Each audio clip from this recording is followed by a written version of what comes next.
एना काका घर में दारू बंद थे तो जाना था ही आबकारी वालों को घर में जरूर काका थे।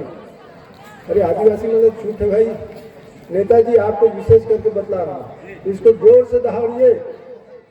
और अब बारी आ गया भारतीय जनता पार्टी के कार्यकर्ताओं को, इस तरह से अगर पुलिस वाले जाते हैं आदिवासी के घर में तो उनको पिटाई करनी चाहिए।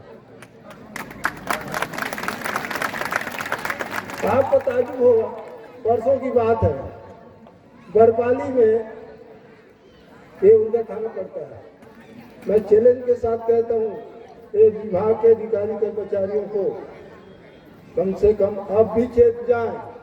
आज रामपुर क्षेत्र के आम सभा में बोला था, एक आध बार पिटाई खाबूज कर। और सरकार बनने के बाद में इस क्षेत्र में कम से कम 5 पैसा कोई घूस नहीं ले सकता।